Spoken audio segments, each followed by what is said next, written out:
Hello, everybody, and welcome back to my Lunch and Learn series. I'm Helen Panos. I am the owner of Dynamis Learning. It's a K through 12 tutoring, SAT, ACT prep company. We also do advocacy and executive function. And executive function is the thing we're actually talking about. We've been talking about it since May 21st when we began this Lunch and Learn series. We talked at first, I'm trying to remember now, way back. Let's see, Crystal. I think it was self-monitoring. Then it was about task initiation. Yeah, and then scheduling, emotional control. Emotional control. And then we talked about last week about your child's personality influencing communication. And today we're going to talk about, is gaming bad for executive dysfunction and ADHD? And let Coach Crystal introduce herself again. Hi, I'm Coach Crystal Dement. I've been an executive function coach for about 4 years now, a little bit longer. And I had worked for a company I had been working in business management and HR for 15 years prior, where I was working a lot with executive function, helping employees figure out how to manage their time and whatnot.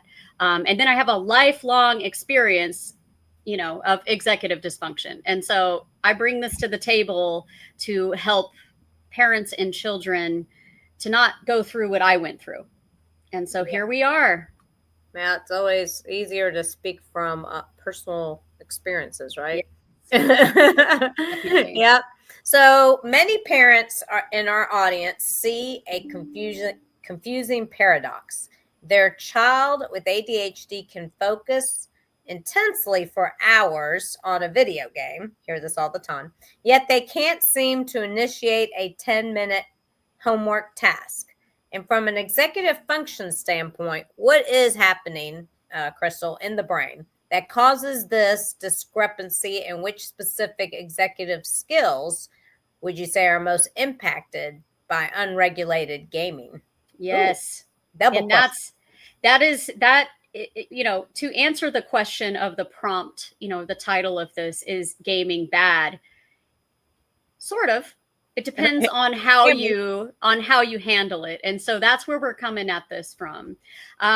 So it validates their experience. Okay. So it shows a deep understanding of one of the most common and frustrating challenges they face. Right. So hold on one second. Let me see here. Actually, I had my notes and I scrolled off of it. Good grief. I'm sorry. Oh, that's okay. Things happen. Things happen. I want to make sure that I have everything in here for you.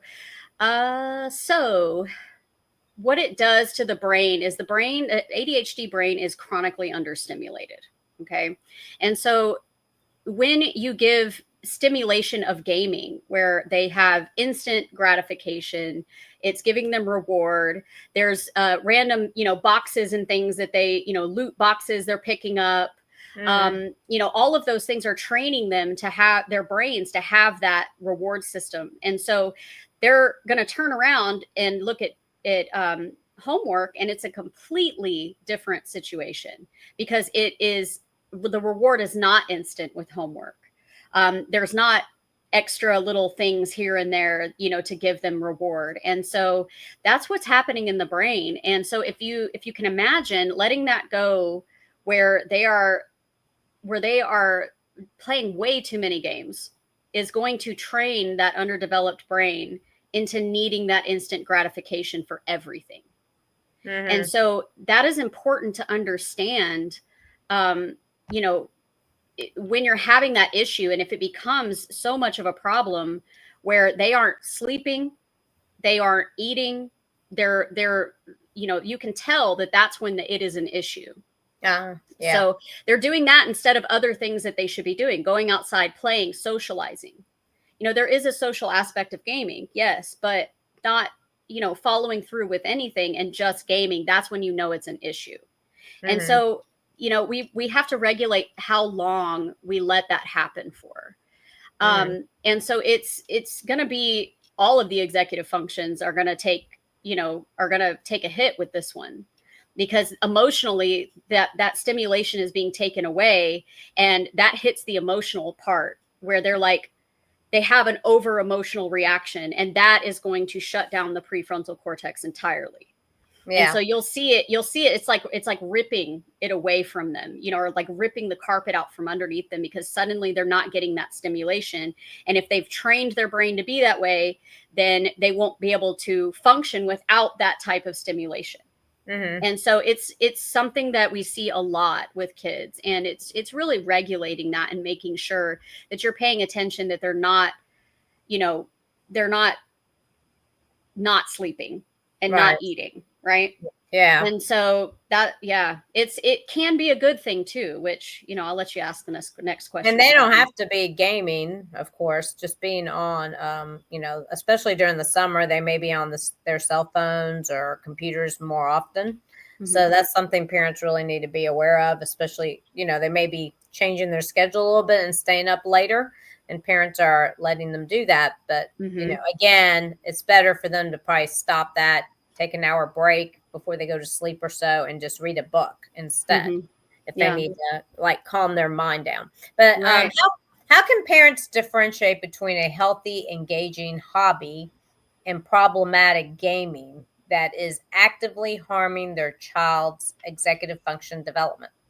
All right. So that's it right there. You can tell the difference when their grades are starting to suffer. When, like I said, they're not paying attention to the things they should be paying attention to.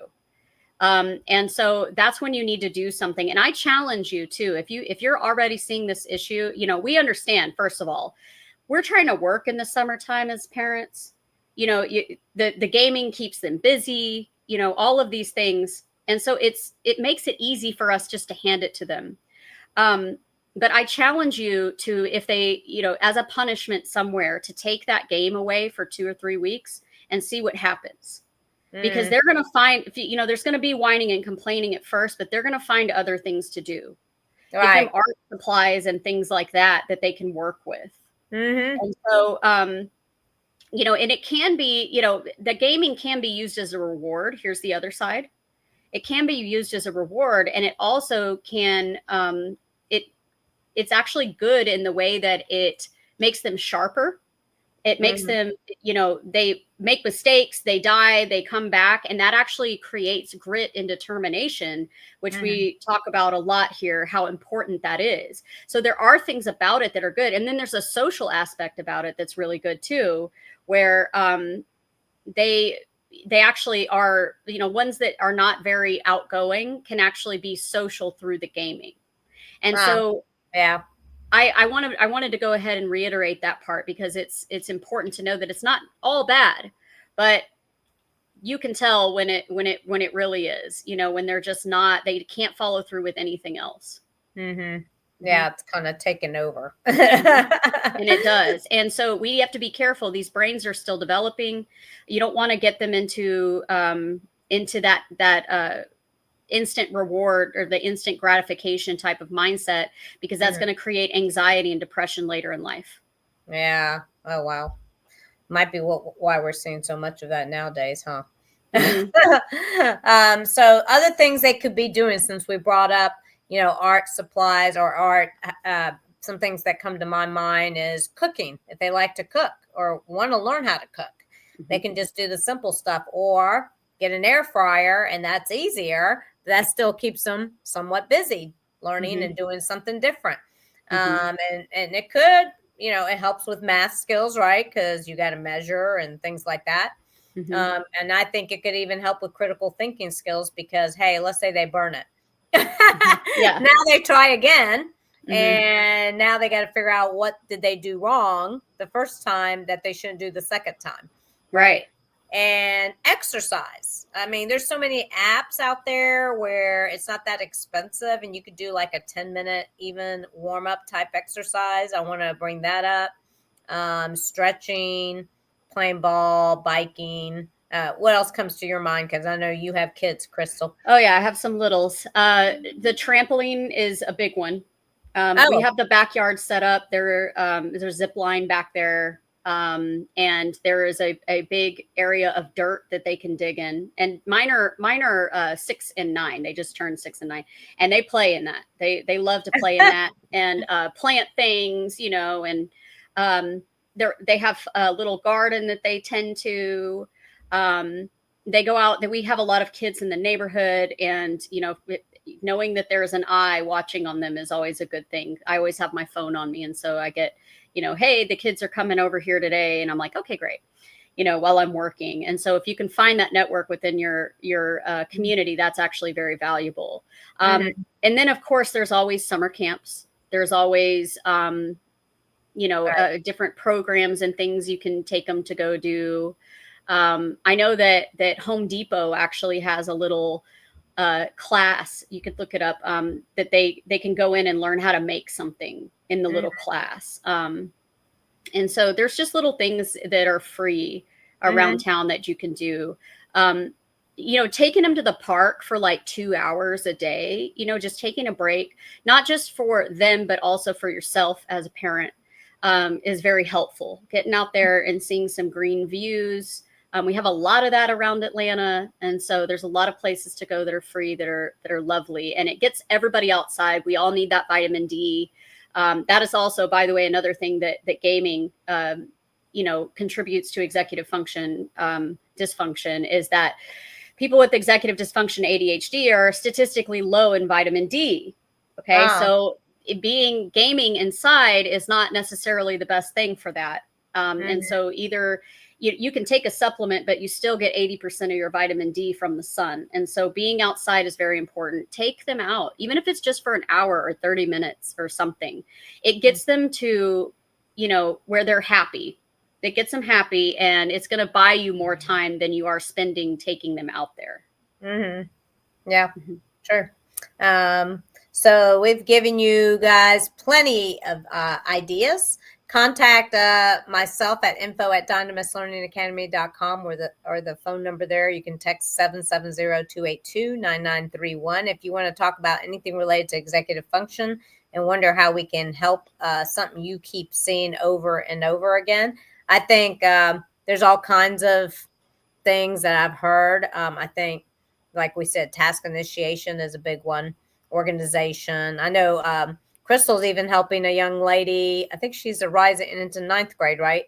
Helping her like build up a business for the summer, a gymnastics business, right? Yeah, she's doing a little summer camp. Yeah, and so at her for the house. kids in the neighborhood. Yeah, and so she wanted to do that, and I'm like, all right, let's go. So we're looking through all the ways to do it and organizing it. And it's teaching her time management skills. It's teaching her organization. It's teaching her to think through things, to not be impulsive, to think about what could happen and not be afraid. That grit and determination to follow through. It's actually really a super fun thing for her. So sounds like fun. But I'm enjoying reading the notes. Yeah. So anyhow, this is our last of the 4 executive functioning webinars. That doesn't mean we won't be doing more. In fact, our lunch and learns, we are going to be doing a webinar at the end of June. So look out for that flyer and what date we'll do that. We'll do that for parents. We'll also do another one probably toward the end of July for parents and the children to come on. So be on the lookout on my page here for that flyer, because the one in June will be free. So definitely you want to jump on, and that's a good time to ask some questions about things that are bothering you that you keep seeing over and over again. All righty. Well, thank you, Coach Crystal, for joining me today. And everybody, I hope you have a great rest of your week, and we will see me again, at least I think next Wednesday. I am doing the lunch and learn on, let me tell you the topic as soon as I can get to it. I'm sorry, I wasn't prepared. The importance of academic planning beginning in 6th grade, actually. And then on the 25th, I'll talk about how to raise resilient kids and help them thrive. So, and then July has some more interesting topics like AI and college essay writing. So we'll be sending that flyer out soon. But you could check us out every Wednesday at 12 noon right here. Thank you. Have a great rest of your day. Bye for now.